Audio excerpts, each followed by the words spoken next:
بسم اللہ الرحمن الرحیم۔ السلام علیکم۔ شروع اللہ کے نام سے جو نہایت مہربان رحم کرنے والا ہے۔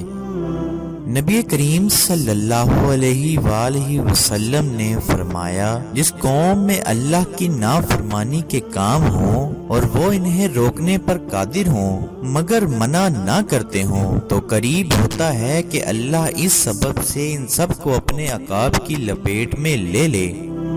نبی کریم صلی اللہ علیہ وآلہ وسلم نے فرمایا، جس کے قدم اللہ کی راہ میں غبار آلود ہو گئے، اللہ تعالیٰ اسے دوزخ پر حرام کر دے گا۔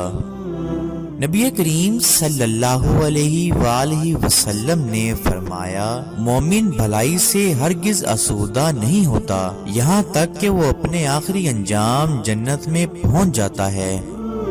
نبی کریم صلی اللہ علیہ وآلہ وسلم نے فرمایا، دونوں نواسے حسن و حسین رضی اللہ تعالی عنہ دنیا میں میرے دو پھول ہیں۔ نبی کریم صلی اللہ علیہ وآلہ وسلم نے فرمایا، کیا میں تمہیں روزے، نماز اور صدقے سے بڑھ کر افضل درجات کے اعمال نہ بتاؤں؟ صحابہ نے کہا، کیوں نہیں اے اللہ کے رسول؟ آپ صلی اللہ علیہ وآلہ وسلم نے فرمایا، آپس کے میل جول اور روابط کو بہتر بنانا، اور اس کے برعکس آپس کے میل جول اور روابط میں پھوٹ ڈالنا دین کو منڈا دینے والی خصلت ہے۔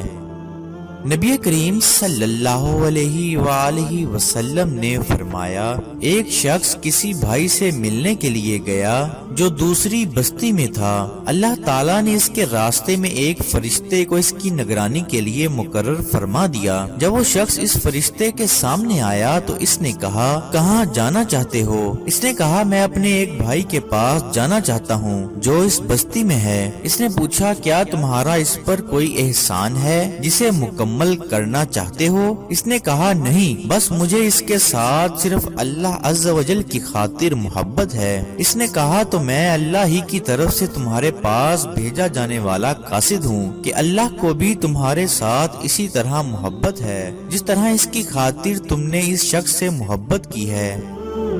نبی کریم صلی اللہ علیہ وآلہ وسلم نے فرمایا، تہمت کا جو حصہ ٹخنوں سے نیچے لٹکا ہو وہ جہنم میں ہوگا۔